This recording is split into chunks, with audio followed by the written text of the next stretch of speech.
Hello and welcome to the GSMC Chip Shot Football Podcast brought to you by the GSMC Sports Network. I'm your host, Manny Maradiegue, live today on July 1st. Very exciting month, closer to football. We're in training camp month towards the end of the month here in July, so that's always exciting. But on today's show, we're going to talk some more NFL and a lot about statements that were made, a lot of comments that were made over the weekend that I thought would be worth bringing up here on the show. Starting off with Brandon Aiyuk appearing on the latest episode of The Pivot. What did he say about his contract negotiations and some of his actions in the offseason? Then we're talking some more about the Cowboys. Malik, a teammate of Micah Parsons, made some comments on Micah Parsons' podcast, and not the biggest fan of it, where his attention is in terms of priorities, prioritizing the podcast or playing football. He had some interesting things to say about that. And we're also going to be mentioning some more offseason grades in the AFC East. Bills, Patriots, Dolphins, and Jets all being talked about and analyzed on today's show. So before I jump into the first segment, if you guys would, with any question or comment you have on today's show, please use the tip and donations link that you see on your screen, gsmcpodcast.net. By using that, I'm able to see your question or comment in my chat box. That way I can read it on air and get your guys' thoughts on anything I say or on any of the topics on today's show. It's a massive help for the network and this show as well. So please, if you guys would, use the tip and donations link, GSMC Podcast, with any of your questions or comments. But in saying that, we're going to jump right into it. I think the most eye-catching, just headline-grabbing news that I saw over the weekend was the Pivot Podcast latest episode that came out on Friday. And just a bit of a disclaimer before we get into it. It is a little bit confusing on how it all works based on the timeline. This episode was recorded before last Monday's meeting. Exactly a week ago from today, Brandon Aiyuk requested to have a meeting with the 49ers, and since then, the reports, the sources have come out and said that the negotiations and both parties are feeling a lot better about an extension over a trade. But this episode was recorded before that, but it came out after that meeting, if that makes sense, if you guys are following. So since this was recorded before, none of that meeting ever happened yet, and Brandon Aiyuk had some interesting things to say about it, discussing his side of the negotiations that I thought were super fascinating.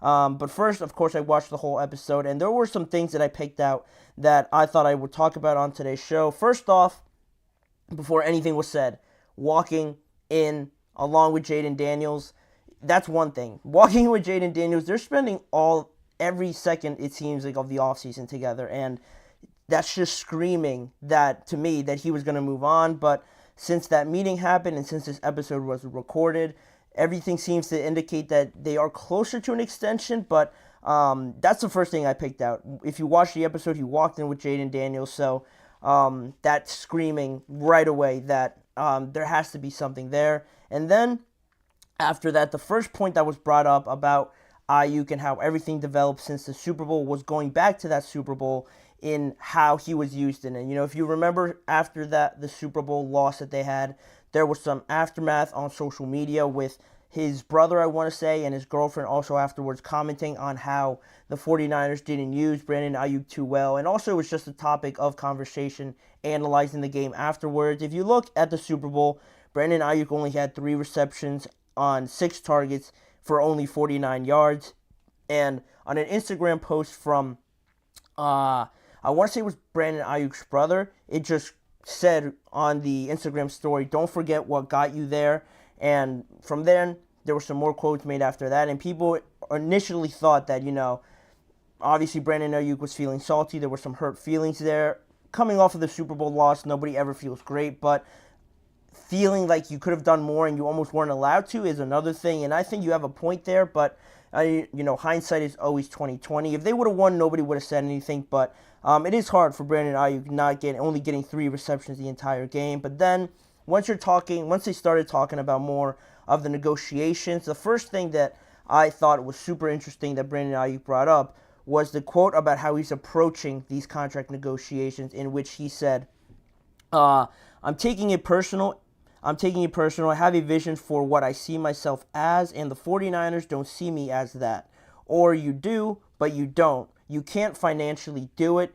And he went to mention on also that, the talks are going on, but for right now and how he's approaching it, he's taking it a little bit personal. And from that point, nobody really likes to talk about finances, or at least not publicly. The fact that he mentioned he's taking it personal, that's not an approach you typically take once you're talking about money and the business side of football, right? Everybody always mentions splitting the business side and splitting the personal connections that you'd have to a teammate, to the team, and those sort of things, right? But I thought it was a great point that Ryan Clark, one of the hosts of the show, brought up on how the 49ers, almost revealed to some sources, or some reports came out that the 49ers were offering Aiyuk around $26 to $27 million, and that was a lot less than what Aiyuk wanted. Aiyuk basically wanted more, and with those reports coming out, basically airing some of the feelings, some of the conversations that the 49ers have had with Aiyuk,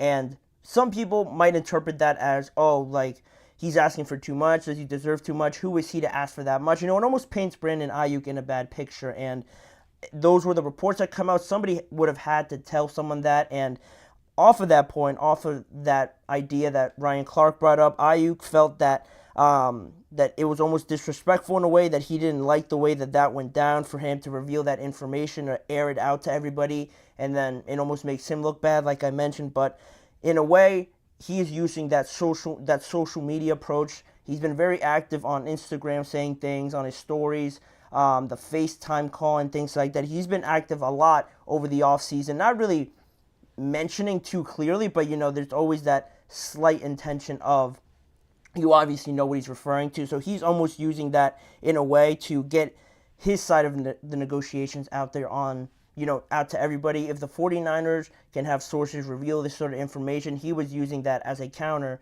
to sort of leverage his side. He did things, why he was doing such things on Instagram, saying things, tweeting out at the Steelers and things like that. You kind of got an understanding why he's doing that, but more on the biggest piece of social media that came out was that FaceTime call he had with Jayden Daniels. If you guys remember, in that interaction, you saw that FaceTime call he was having with Jayden Daniels, basically saying that the 49ers, inclining about the 49ers, said that they didn't want him anymore, and Ryan Clark asked him about it, why he did that, and he said, they told me that they didn't think they were on the same page, and that they didn't believe they were going to, and that was about it at that time. And he also mentioned why it was being recorded, because him and his girlfriend are documenting this whole offseason, for their own personal reasons. So, he explained a little bit more on why, or what he meant by the 49ers, assuming he meant the 49ers. Obviously he did. What he meant by that they didn't want him anymore, and just the fact that they had those conversations, and his feeling and what they said to him directly, according to him, was that they weren't going to reach a point of compromise. And this is where, after that FaceTime call, I came on here and I talked about it. I thought that was pretty much it. He's talking to Jayden Daniels directly. They've been seen hanging out all the time, so I figured that was it. The 49ers and him have reached a point where it's over. They don't see a compromise coming. But then you get the next quote, and this really put a nail in the coffin for me on what Brandon Aiyuk was saying, and really getting all the other rumors, started when he mentioned where he envisioned playing in 2024. Ryan Clark just asked him what uniform he envisioned himself wearing this upcoming season, to which he said, as you see on the screen, if I were to take a guess, probably a Niner uniform. If not a Niners uniform, probably a Washington Commanders uniform. If not a Washington Commanders uniform, probably a Steelers uniform. Not too high on it being the Steelers. They don't have enough things to trade for them, so I'm not even going to get my hopes up. But the Commanders, obviously it's the Commanders. Jayden Daniels and him have been hanging out everywhere.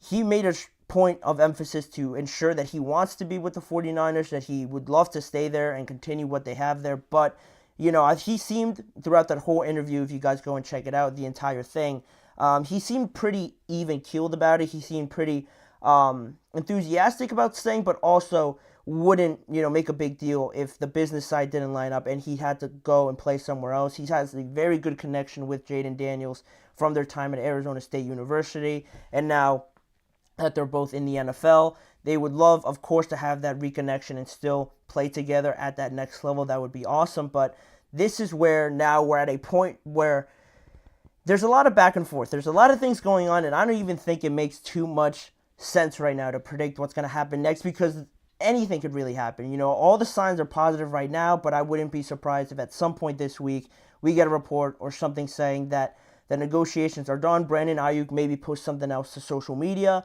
that takes you in a whole different direction on where you thought this was going. So, I don't know. Instead of making a prediction of whether he's going to sign, because now I'm having doubts if he's going to have an extension or not. I really thought he wasn't, that it was over, but now Brandon Aiyuk seems a little bit quiet. It seems like the 49ers are onto something here with him, but I'm going to say that we are July 1st, as I said now, so they're supposed to report the training camp by, I want to say, July 26th, 25th, or something like that. So if this deal isn't done by the 20th, or just that week leading into training camp, I don't think it's getting done. I'll give it an earlier deadline, because if we wait till training camp, if it's not done by training camp, then I really don't know what's going on, and maybe they will eventually sign one. But if it's not done by the 20th, what is that?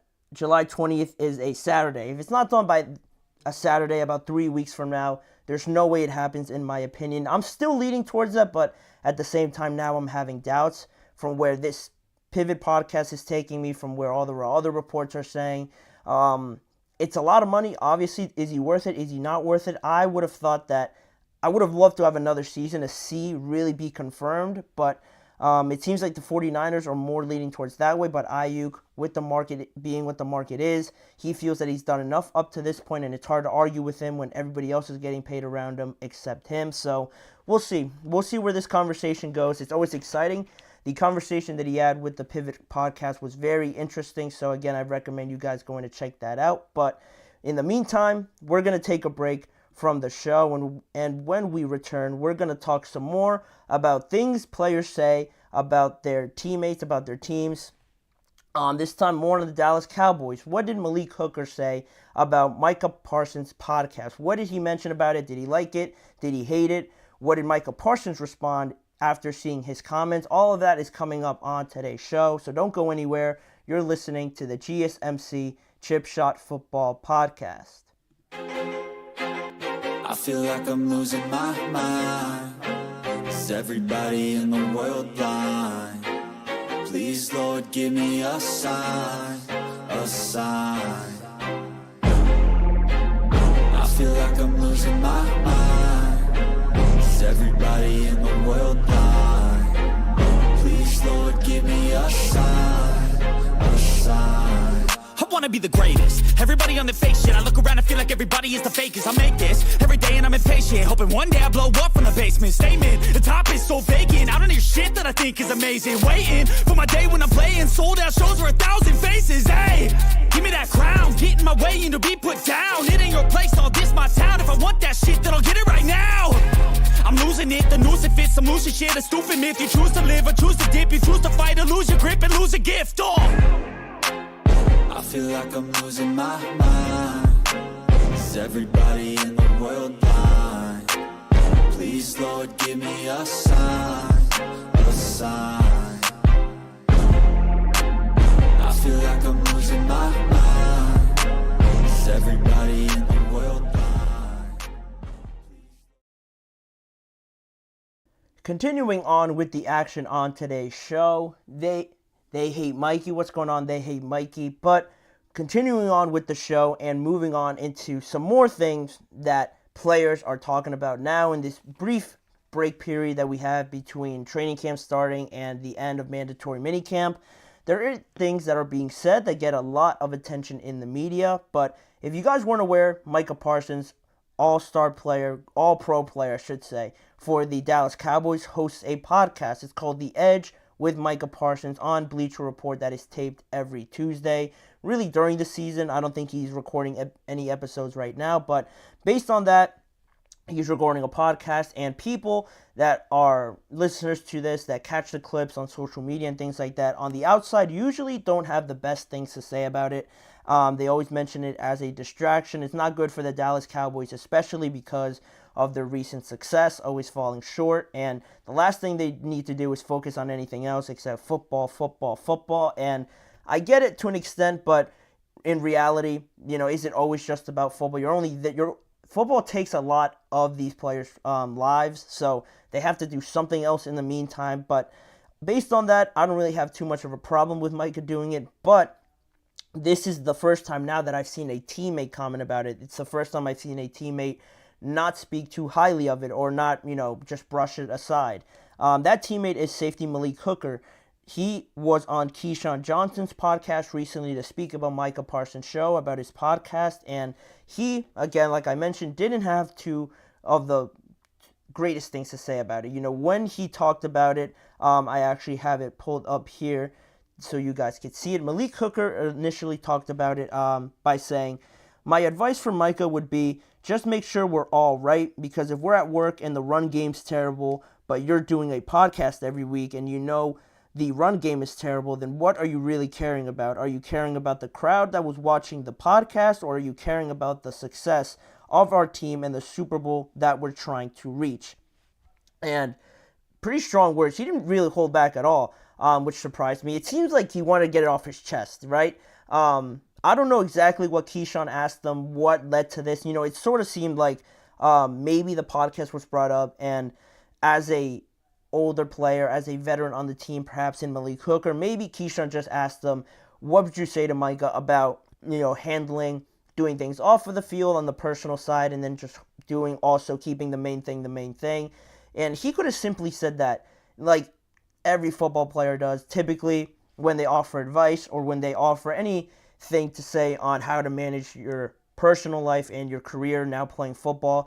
Everybody, 10 out of 10, 100 out of 100 players usually say, just keep the main thing. Just focus on always your job, making sure that is number one. He could have easily said that, and we're moving on past that question. There was really no need to go all in on Micah Parsons like he did. Again, it seems like he wanted to just get it off his chest. It seemed like he was holding it in for a while, and that creates, some more problems now, because obviously Micah was going to see it, and he responded in a clip that he posted on social media, but it has now been deleted. But in that social media clip, he responded with what you see on the screen. He said, "Just wish you said this to me, but instead on some podcast, and you got my number, family, at Malik Hooker 24, and you my locker mate. So you could have said this any day. Why ain't we talking about everyone preparations and focus?" And pretty evident that Micah didn't really like it. And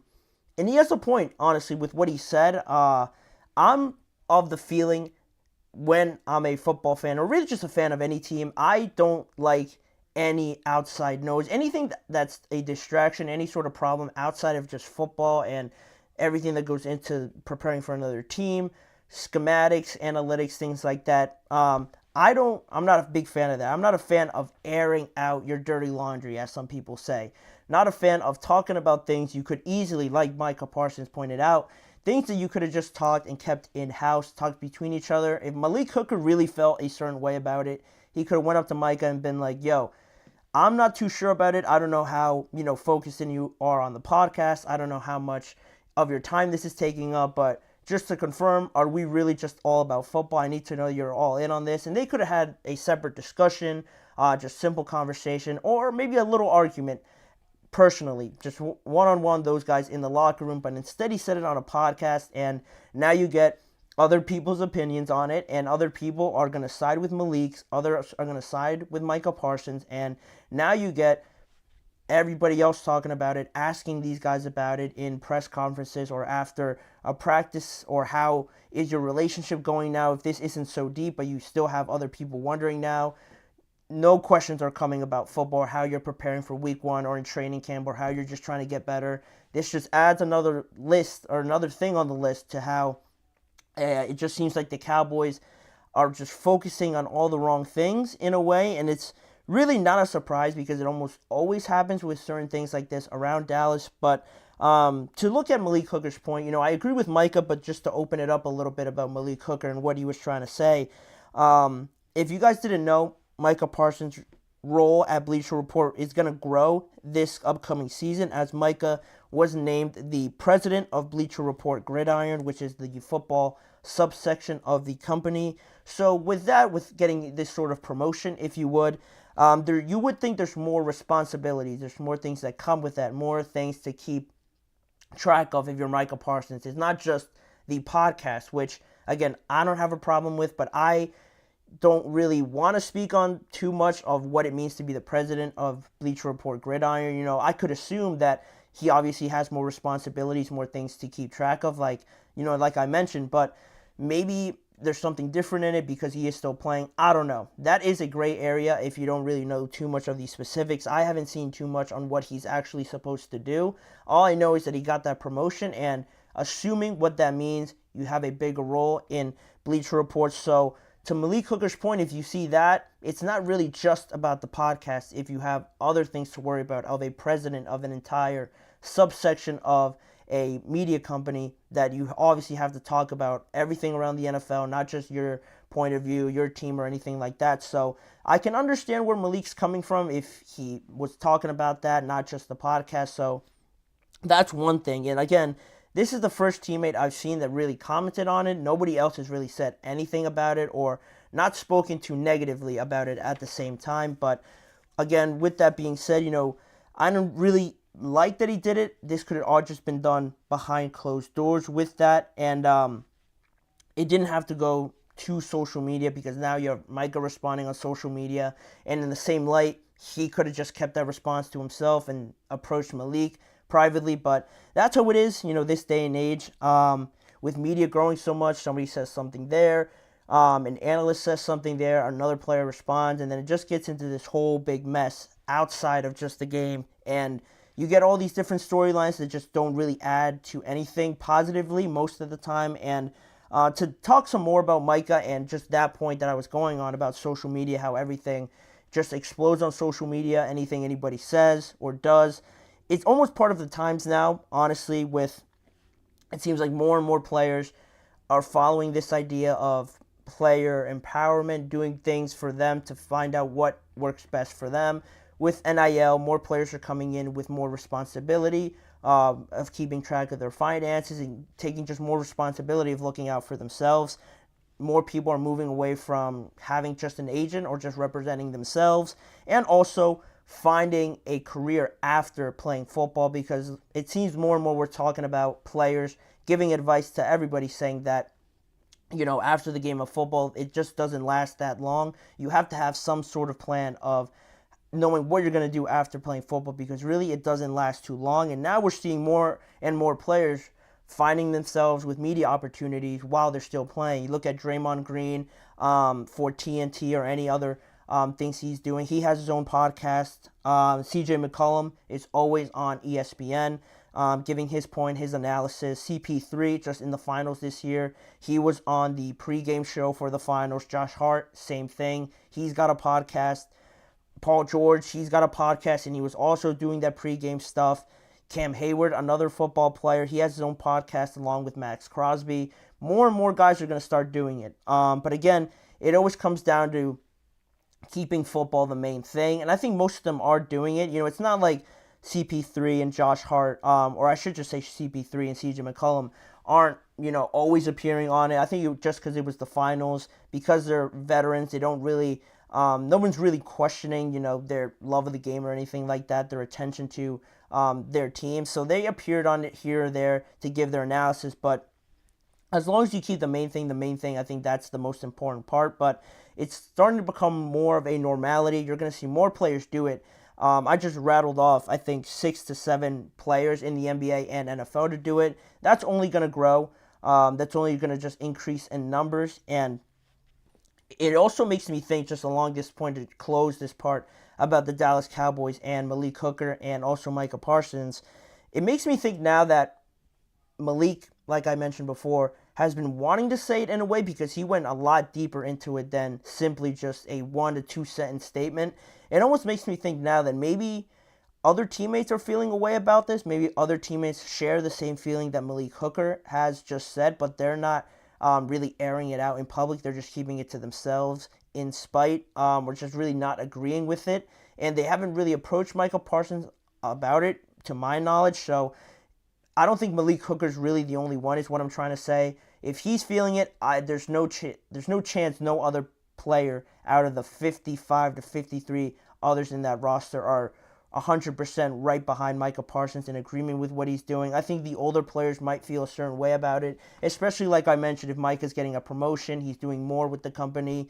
That's the pressure of playing with the Cowboys. You want to reach the Super Bowl. You want to make sure everyone's all invested in just playing football. We have to get over this hump of failing in the playoffs. But if somebody else is doing things outside of it and doing it pretty regularly, it gets to this point where you come to a disagreement. But again, I'll just close with this point. I would have preferred they kept it in-house. I think that would have been a much easier situation, because now, once you reveal personal information, I feel like people in the media or just other people that give their opinion will feel a lot safer, a lot more comfortable giving their opinion on a personal matter that you could have kept personal. But now that you aired it out, it's out there, you can't do anything about it. They feel like they can comment it on it, and now it's going to be a distraction. It's something else that I'm sure they're going to keep being asked about and talked about. But to pick a side, I'm on Micah's side. I don't think he should have said it, but it's out there, and we'll see how it all develops, how they interact now going forward. It should be something to keep an eye on as we head closer to training camp. But in the meantime, we will head to a break now in the show, and when we return, I'm going to give some more offseason grades on teams around the NFL, this time in the AFC East. We're going to see which teams got better and what team in there I wasn't a big fan of how they went through their offseason. So don't go anywhere. We'll be right back just after this break. Looking for your daily fix of sports talk without having to pay for it? GSMC Sports Network is available on YouTube. Just search GSMC Sports Network. Get your fix of daily sports talk shows on YouTube, absolutely free. NFL, college football, NBA, MLB, MMA, UFC, fantasy football, and so much more. GSMC Sports Network has shows running all day long, with new sports shows starting every 2 hours. Just like on your favorite cable sports channel, except GSMC Sports Network is absolutely free. Just search GSMC Sports Network on YouTube to catch one of your new favorite shows, like the GSMC College Football Podcast, Chip Shot Football Podcast, Hoops and Heels Women's Sports Podcast, GSMC Basketball Podcast, and so many more. Check it out for yourself. GSMC Sports Network, now available on YouTube absolutely free. Search GSMC Sports Network on YouTube right now. We are back here on the show to talk some more off-season grades in the AFC East this episode. So, bringing up the AFC East, a pretty, unsuccessful for the majority of the AFC East this past season, unsuccessful campaign, because the Buffalo Bills were the only team that made it the furthest, but even in that loss, it was a very devastating loss for them. So how do you regroup? How do you get more teams in the playoffs? How do you get more teams successful in the matter of just at least making the playoffs, this season? So there's been a lot of turnaround, a lot of changes in this division, I think more so than a lot of them. So as we dive into it, starting off, not with that one, with this one here, the New England Patriots. The first team that I wanted to talk about, they get a B grade for me this offseason because I thought they did a good job of bringing back important pieces to continue this development plan that they have going post Tom Brady, post Bill Belichick. They also had a good draft, so that's also another thing that I wanted to point out.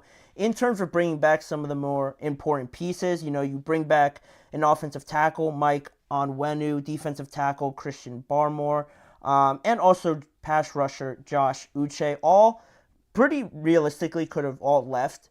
Being in the situation with New England, not wanting to be part of a rebuild, they could have easily left, but they all came back. They all bought into what Jerod Mayo was doing, into the organization, and from all that I've read, from looking at their deals, it seemed like they all returned cheaper than what the market price or what other teams were offering them. So that's always great for any team, not just the Patriots. And talking about some of the players that they brought back, some of the players that they brought in and almost brought back in a way, one of them being Jacoby Brissett, to be that bridge quarterback for the period now where Drake May isn't quite ready. You bring in Jacoby Brissett to bridge that gap, to be that sort of placeholder there, to still give you good production from the quarterback position, but obviously the long-term plan is to get Drake May out there as the franchise guy. Drafting him so high, that is the aspiration, but obviously he's not ready just now. You don't want to throw him out there and ruin the development. So this is going to be a slow process, I hope. Hopefully we don't see Drake May out there soon in the regular season. Hopefully by middle of the season, close to maybe November. That's the absolute earliest I'd like to see him, but you never know with injuries and things like that. But having the idea of Jacoby Brissett there is great for me. And also bringing in guys like KJ Osborne, who they signed, and Antonio Gibson. And also not losing Kendrick Bourne as well to add to that talent pool that they have. Pretty solid additions. They're not going to blow you away, but at the same time, Antonio Gibson to give you some better passing option out of the backfield. Then Ramondre Stevenson, KJ Osborne to add an experienced wide receiver to that group. Can't hurt. And just lastly, talking about the draft, Drake May at number 3, and also wide receiver Jalen Polk in the second round. He's been getting good reviews so far through OTAs and mandatory minicamps, so keep an eye on him. He could be a major contributor right away for the Patriots, and really all in all, the Patriots aren't in a situation where they're going to be contenders right away. This is going to be a long-term thing. Man, if you look at their cap space, they still have $47 million to work with this year if they want to make another big splash elsewhere. But if you look down the line in 2025, they have $118 million in projected salary cap. So like the Arizona Cardinals, like the Indianapolis Colts, those sort of teams, maybe not major contenders right now, but in the long term, if they continue their growth and they at least improve this season, the Patriots next year could bring in big-time free agents to really speed up this process. But overall, just this offseason in general, I gave them a B, in my opinion. So that allows us to move on to the next team, the Buffalo Bills. A C+, for me.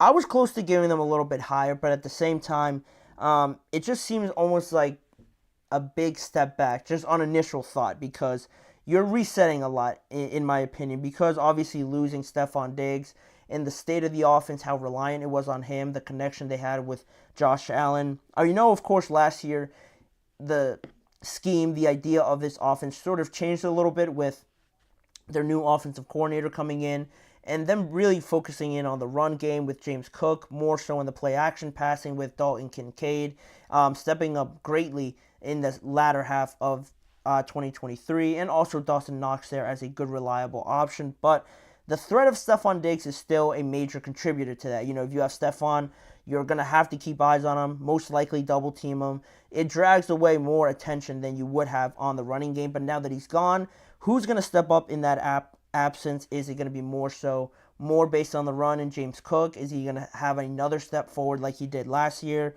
Maybe it's some of the new guys, Curtis Samuel, Marquez Valdes-Scantling, Keon Coleman, who they drafted. They still have Khalil Shakir there. Some of these guys that you wouldn't expect to be major number one wide receivers or put up those kind of numbers for various reasons, with Keon Coleman being younger. I think he has the greatest upside to do it, but he's still just going to be into the NFL. And Curtis Samuel, Marquez Valdes-Scantling haven't really shown you too much that they are number one wide receivers. So there is a major question mark of who's going to step up, who's going to be that main target for Josh Allen to continue not only his success, but the entire team's, because they are very much dependent on Josh Allen. I think more so than other starting quarterbacks in the NFL. But on the other side, where I really decided to give them a C+ was on the defensive side, because they moved on from Tre'Davious White, Jordan Poyer, Micah Hyde.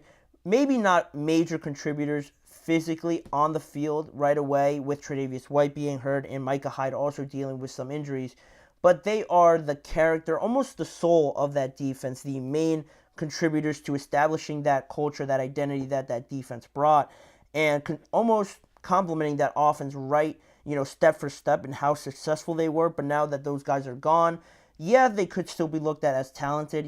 Everyone's talented in the NFL, but this defense still has some good players like Ed Oliver. AJ Epinesa played great. Hopefully they get more out of Von Miller. Mike Milano is coming back as well. So you still have good names there to give you some decent production, but from a leadership standpoint, from a culture establishing point, I didn't really like that they got rid of all of them. If they would have kept one or two of them, I would have still been satisfied with their defense, but the fact that they lost all of them, I think will be, or have a bigger impact than most people will give it credit for. And also, just any more positive note, they did bring back Deion Dawkins on that offensive line, and they also brought in La'el Collins to add to it, so that could offset a little bit, but overall, I gave them a C+.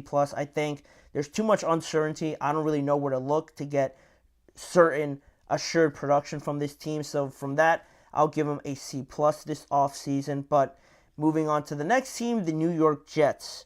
It's weird with the Jets. It's weird with the Jets because they addressed everything.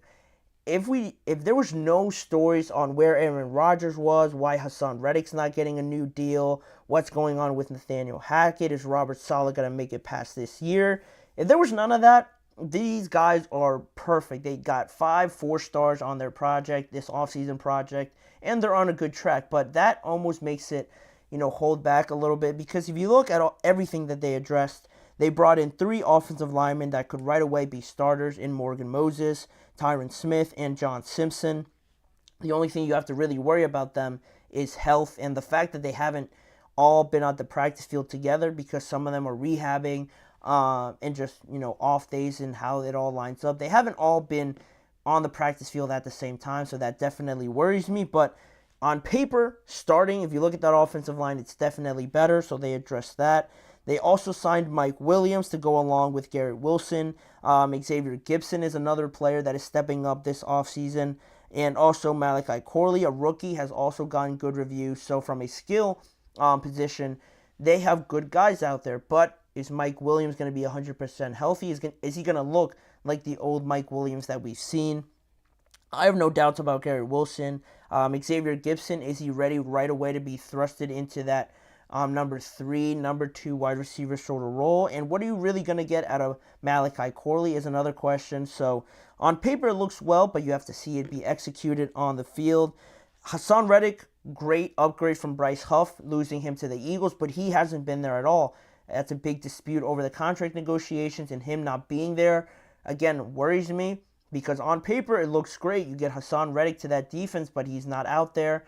There seems to be behind-the-scenes problems that are going on in terms of contracts. So that, again, worries me. So all of that, bundled up together. Why did I give them a B+? Because we're talking about the offseason and what these teams did to get better.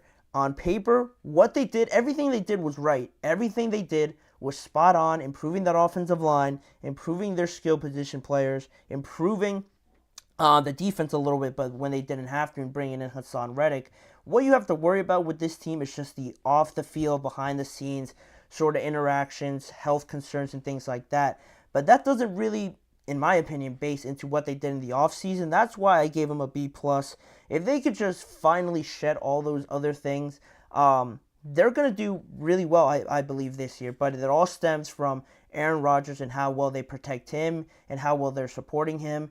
All that other stuff could be a distraction at times, but if the production's great, no one's really going to think back about what was being said or what the relationships are with winning, curing everything. But that is my take on them, which means lastly, I got the Miami Dolphins also at a B+, because they pretty much supplemented everything that they lost. They lost Christian Wilkins and Robert Hunt, both important pieces on the offensive line and defensive line, but with the salary cap and how it was all lining up and wanting to get an extension done for Jalen Waddle and especially Tua, it wasn't going to line up. You saw the contract that Christian Wilkins got, massive money. Robert Hunt got a tremendous bag. It's great for them, but it just didn't line up with what the Dolphins wanted to do. But with losing guys on both the offense and defensive line, they were able to bring in a center in Aaron Brewer, which was great for them. Also, Jonnu Smith, OBJ, is going to be massive for them, I believe, if he stays healthy.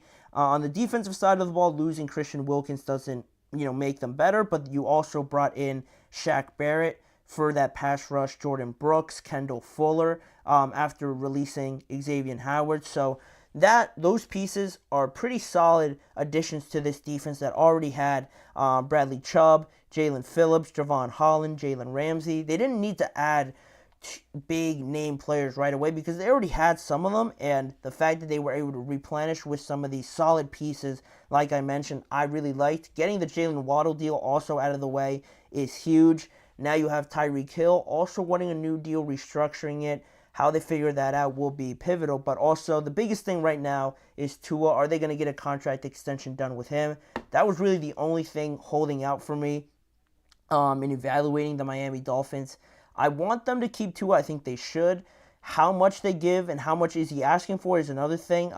Finding that compromise will be huge for them because I believe you need Tua there this season because you can't just take this offseason off if he's going to hold out and not be there 100%. You don't want to just throw the season away with these off-the-field issues. I think the Dolphins should just cave, and I don't want to say give him $55 million because he just had a good season, but it's a weird situation with the Dolphins. They have to really take advantage of this team that they have now. They won't really have too much time to lose, but just on offseason, I gave him a B+. So as always, let me know what you guys think of my grades. Do you agree with them? Am I being too harsh on the Bills? Am I praising the Dolphins a little bit too much? Leave it all in the chat box or in the comments section after the episode. But with that being said, now we're going to move on to another break. And when we come back, two more topics I wanted to talk about.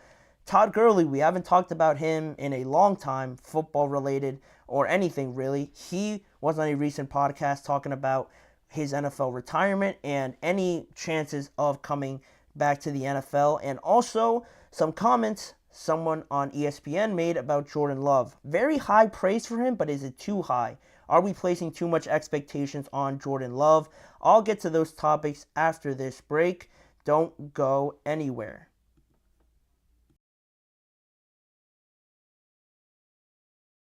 For the best and latest podcasts available anywhere, go to the podcast app on your cell phone and type in GSMC to access free content-rich podcasts on health and wellness, book reviews, sports, entertainment, relationships, social media, movies, technology, finance, and even weird news. Subscribe and download the GSMC Podcast Network's family of shows, available everywhere podcasts are found.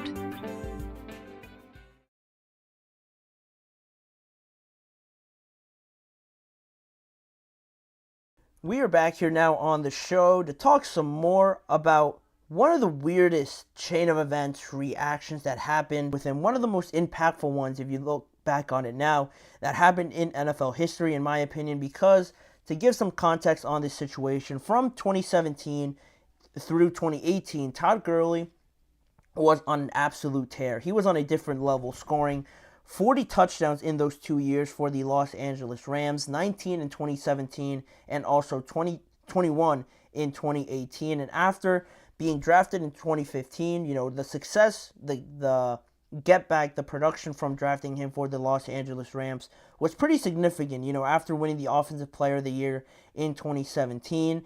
And then earning that extension, because I do say earn because after putting up those numbers the last 2 years, winning Offensive Player of the Year, at the time, nobody could really dispute Todd Gurley getting that type of money because he 100% earned it. He was pretty much the entire Los Angeles Rams offense and why they were so successful. So he earned all of that 4-year, $57.5 million extension, $14 million and some in per year salary.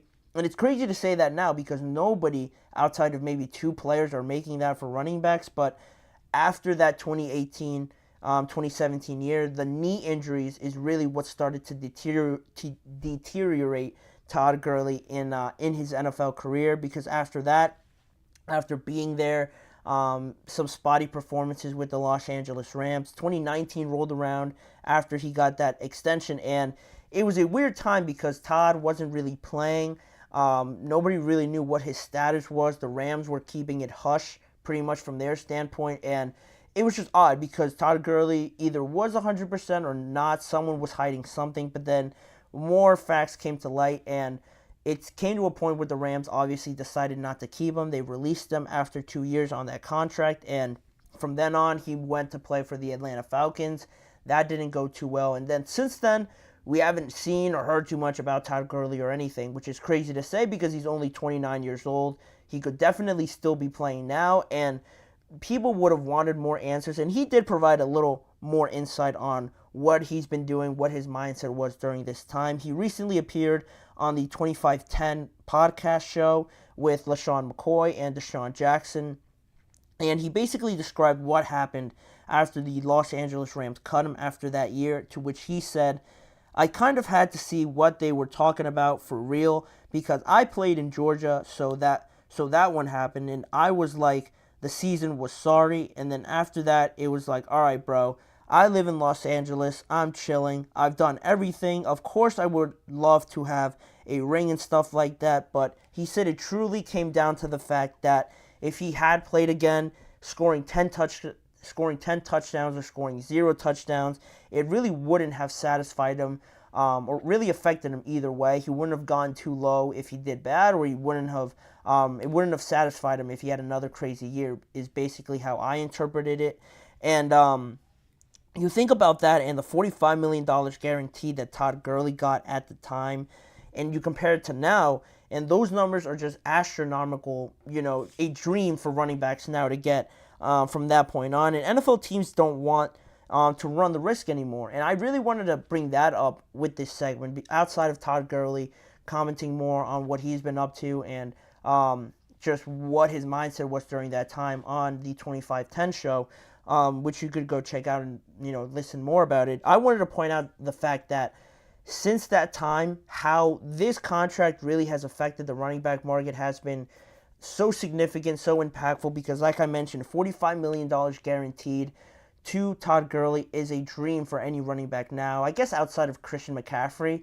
But back then, it seemed like Todd Gurley was really opening the door to paying some of these running backs maybe a lot more money. It seemed like with what he produced on the field, it almost could have been the turning point, the breakthrough that these running backs needed to start getting paid a lot more if Todd Gurley and his situation didn't end up like they did. That was the worst possible scenario for the running back market, because instead of taking it very high and at a very point of view where they had a lot of success, it went completely left and it went worse because he got injured. The Rams invested so much into him with the knee injury now. Now they're having second thoughts about it, running the risk of paying him so much. They cut him, and now that paints a bad picture for them. Why the heck did they pay him so much? Now is what people are thinking, and now nobody wants to run that risk anymore. Kelsey, how you doing, Kelsey? Welcome to the show. And also, just on that point, teams don't want to run the risk anymore. If you think about it, like I mentioned before, Todd Gurley could very much continue to still be playing. He could still be playing right now, and if his career took a different trajectory, if he, continued to get better, explode more so after 2018 into 2019, and continued to produce at that level, the running back market could be in such a different position right now. But you could almost think about it as if I don't know how many of you guys have seen Split or Steal, that game show, but it's almost like Todd Gurley decided to steal instead of split with the rest of the running backs that followed after him or currently alongside him that played, and he decided to steal and just took all the winnings for himself, and then after that point, it was never the same for the running backs. That's what it seems to me. That's the best analogy that I can come up with, because it's so crazy how just one turn of events, how one injury could now change the whole landscape of this running back market, because now teams are afraid of that scenario, overpaying for a running back. And unless you're 200% sure you have a Christian McCaffrey on your team, no one's going to pay close to $15 million per year for a running back. Alvin Kamara's got that, but now he runs the risk of getting released by the Saints, other than the fact that the Saints have a bad salary cap situation. But they're really the only team. Nobody else is giving running backs $15 million per year, $16 million per year. It's almost an anomaly for anybody to do that. Ramondre Stevenson just got his deal, and instead, just comparing it to Todd Gurley got $45 million guaranteed, and Ramondre Stevenson got around $30 million less guaranteed, $17 million guaranteed to be specific in his new deal. So a huge drop off from what it is now. And it just almost does make sense not to bash on NFL and just put all the blame on them. It does make sense because the running backs are required to do a lot. So much of the workload goes on the running backs, but you'd want to see them get paid for doing that. But again, teams are, I don't want to say taking advantage of them fully, but it almost just seems unfair with how much they do with how much some of these great running backs do in the NFL. Christian McCaffrey, I'll throw Najee Harris in there, 100%. Him, Ramondre Stevenson, Alvin Kamara even as well. Where would the Saints be without Alvin Kamara on their team? Those sort of guys, what they do for their offenses, teams are not really paying them accordingly, and it seems unfair, again, with just how crazy the situation turned out with Todd Gurley, and really until there's a period of running backs dominating, staying healthy for a long period of time, I don't think we're going to see much of a change from this. I just don't think we are. It seems like running backs, the idea is that they slow down around 29, 30 years old unless you're this freak like Derrick Henry or something like that. And also the NFL being more of a pass-heavy league, being more favored towards the quarterbacks. You see how much money they're getting paid, and that's a different conversation with, how much does Trevor or any of these other quarterbacks making $50 million per year. Some of them that are in that range, are they worth more, or they do as much for their team as a Christian McCaffrey or something like that? Different discussion, but the NFL just favors the quarterbacks more, pass-happy league. If you don't have a great quarterback, you don't really have a chance at all, so they're getting all the money. All the money's going towards them, and it stinks for the running backs, but, if you just think about that one point in time, if it would have turned out completely different, we could be looking at a different market, not too much differently because of, the quarterback is still the most important position in the NFL, but I think running backs would have definitely been paid a little bit better than they are right now. But, it is what it is. We could talk about hypotheticals all day long, so I'll leave that topic there. Who's your favorite team? I'm a Steelers fan. I have been for a while. I've been riding some of the highs and definitely a lot of the lows with them. So I'm a Steelers fan if you guys were wondering. But on that topic, on that idea, we're going to go to the last break of the show. And when we return, we're going to get more into a discussion. What did Mike Tannenbaum, the former general manager of the Jets, current analyst at ESPN, what did he say about Jordan Love? High praise for him, but was it too high? Are we playing too much, putting too much expectations on Jordan Love after one good year, one very solid year? I'll give you guys my point of view on that topic, so don't go anywhere. You're listening to the GSMC Chip Shot Football Podcast.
Thank you for joining me for this last segment on the show. And the last segment on the show I wanted to bring up was a comment I heard over these last few days that I've sort of been sitting on it because I didn't really pay too much attention on it, but I thought it would be interesting to bring it up on today's show, and it had to do with Jordan Love. Jordan Love, in his first year as a starting quarterback, as being the guy for the Green Bay Packers, had a great year. An exceptional year, I should say, really, for what the expectations were to how it ended up. Nobody could have predicted it. Just as a recap, in 2023, He had 4,159 yards, which was 7th in the NFL. He threw 32 touchdowns, which was second only to Dak Prescott, and had a QBR of 62.1, which again was top 10 among all quarterbacks in the NFL. And if you want to talk about playoffs, where rookies, first-year starting guys who are given the keys to the entire franchise, you would think they'd struggle, but Jordan Love marched right into Dallas, stood on the star, and, just basically just gave them the bird, basically saying, I'm here, I'm the guy. Just walked in there. Green Bay Packers absolutely steamrolled the Cowboys in the wild card round, and then just about beat the 49ers also in San Francisco too, but they lost on a Jordan Love interception. It was a bad throw, but that comes with being a young player. And I was very impressed with everything that happened. I'm also a believer in Jordan Love. I was very impressed. I was very much taken by surprise, but I liked, being taken by surprise. I liked that Green Bay got their guy.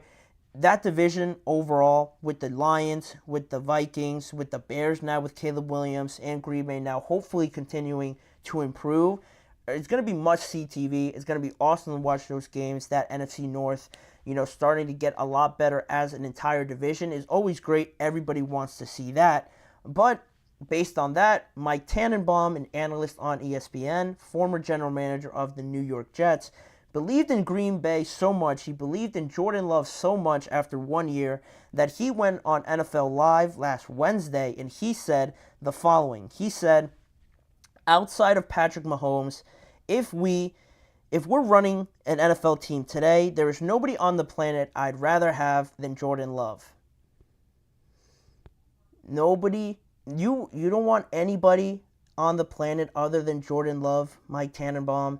After 1 year, he convinced you that much. Can we wait until Jordan Love has at least won the NFC North? Can we wait until he's won the division before we put him right behind Patrick Mahomes?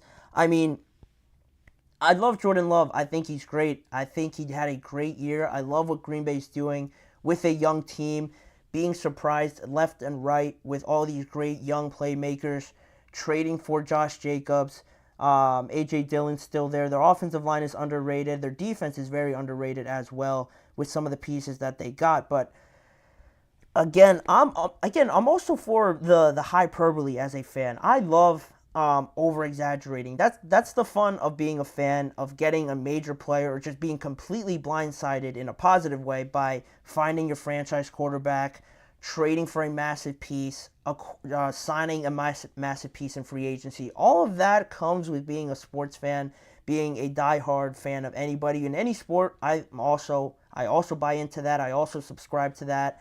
When the Steelers signed Patrick Queen, when they signed Justin Fields, when they signed Russell Wilson, they addressed the offensive line. You don't think I thought they were going to win the Super Bowl? Of course I did. Of course I'm thinking that the Steelers are going to win the AFC North and are going to win the Super Bowl this year. That's my thinking. I can see where he's coming from, but we got to put at least a little bit of a limit on it. We got to put at least a little bit of, some boundary on it, because that quote is crazy. Outside of Patrick Mahomes, you don't want anybody else starting a team with at this current point in time. I could sort of understand why, Jordan Love's an attractive, candidate for that. Very young. I think he's only 24, 25 years old. Has his whole career ahead of him. Cheap currently right now. Maybe not so cheap in a couple weeks once he gets his extension. But I can understand buying into that cheap, young, exciting player that can only get better. There's no real ceiling on what Jordan Love can be right now. You only have that one good year as a starter. But on that same note, only one good year as a starter. There's a lot more pressure now. A lot more teams gunning for them. A lot more teams not being caught by surprise by them. Now there's a lot more film on Jordan Love. People are, on a bulletin board, on a whiteboard. One of the first names that defenses will zone in on is Jordan Love. Whereas before, not too many people bought into it. How good is Jordan Love really going to be, trying to succeed Aaron Rodgers in Green Bay? But again, they surprised everybody. That's to their benefit. And now more teams are going to be eyeing them down. They're going to be gunning for them. So that's another thing to take that next step in your second year, it's always that much harder than it was in the first year. Not to mention the division that they're in, like I talked about, with the Bears being better. The Dolphins are going to be, or not the Dolphins, the Vikings are going to be better. The Detroit Lions just won the division, and I don't think they got any worse. They got a lot better, if anything. So you have all those factors going into it, plus the fact that this year they have the fourth hardest schedule in the NFL this year, with everyone not taking them lightly, like I mentioned. A tougher division. I want to say they play the Eagles, and that's the first game of the season, obviously. But they do play some tougher teams in there. I know they play the Texans in there, I want to say. And, yeah, they play some tougher teams. I don't know exactly who else they play, but if they play the Texans, I'm assuming they play that division, which is also starting to become a tougher one, with all those teams getting better as well. They have the fourth hardest schedule in the NFL, so that's another factor that'll play into this entire thing. But it's almost similar. I don't want to make it too unfair, like I'm only targeting Jordan Love. Of nobody should think he should be considered this great this early, because everybody also talks about CJ Stroud in this way. And after his rookie season, everyone's already putting him in the conversation of, just knocking on the door of the Lamars, of the Burrows, of the Patricks, those kind of quarterbacks that I hold that high, of the Josh Allens. Everyone is trying to put CJ Stroud in that conversation. And again, I'm a big fan of CJ Stroud. I love what I saw. If you guys have seen any previous episodes, I'm a big fan of what the Texans are doing, and just their mentality of going all in on hitting, finding this gold mine that they did in CJ and all the young players that they did, not being hesitant about going all in on them and really trying to win right now. I love that mentality. I love CJ Stroud. But the difference with me finding more validity and putting CJ Stroud in that conversation over Jordan Love is the fact that the rest of the team, the rest of the supporting cast got better. On that point that I just made about the Texans, they added a lot more experienced, veteran, proven pieces like a Joe Mixon, a Danielle Hunter, a Stefon Diggs to CJ Stroud, more so than the Green Bay Packers. They added some pieces. They definitely improved from what they did last year, but they didn't add any piece that you would say is a Danielle Hunter, is a Joe Mixon, is a Stefon Diggs.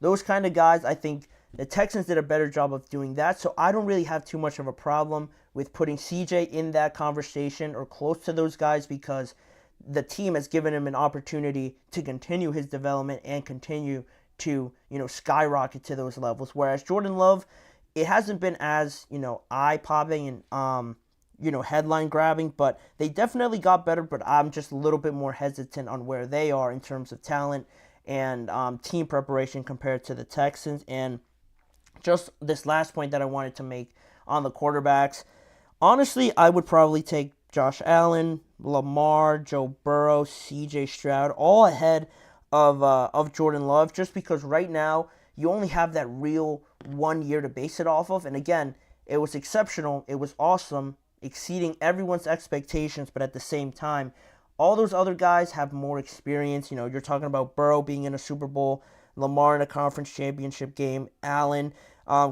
almost every year being in the playoffs. I don't have to mention Patrick, obviously. Joe Burrow, every time he plays, it seems like the Bengals make it to the AFC championship game. So at this moment, if we're talking about right now who we're starting a team with, like Mike Tannenbaum said, I'm taking all those other guys just based on the experience. No shade on Jordan Love, but just I feel safer going with those guys because I'm an experienced guy. I like seeing guys that have done it constantly over and over again to not give me any doubt about them. But Jordan Love has put himself in a good position. Hopefully he just continues to get better and better. It's going to create better games. It's going to make for a better spectacle for the NFL. So I'm all for it. But we can't go to those lengths just yet, Mike Tannenbaum. We got to put a little bit, we got to reel it in a little bit. But that's how I feel about it. Let me know what you guys think about it. Do you think Jordan Love is in that conversation already? Do you side with me a little bit more and give your guys' reasons why in the chat box or in the comments section afterwards? But on that note, we will put an end to today's show. I want to thank you guys for joining me on today's episode of the GSMC Chip Shot Football Podcast. Please remember to like, follow, and subscribe to the show as well. on top of following the network on all forms of social media like Facebook, Instagram, X, and TikTok for more of the network's content. And also, if you want to see more of me and this show, check out the GSMC Sports Network channel and the GSMC Podcast Network channel on YouTube for all different types of content on there around the NFL. And as a final reminder, tune in every weekday at 6:30 p.m. Eastern Time for more NFL conversations and football discussions with me, Manny Maradiegue, as your host. Thanking you guys again for joining me, and I expect you guys all back here with me again tomorrow.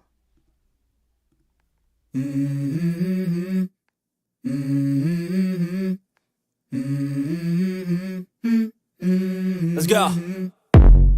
I wake up to a little bit of drool on my pillow, feel like it's gonna be a bad day.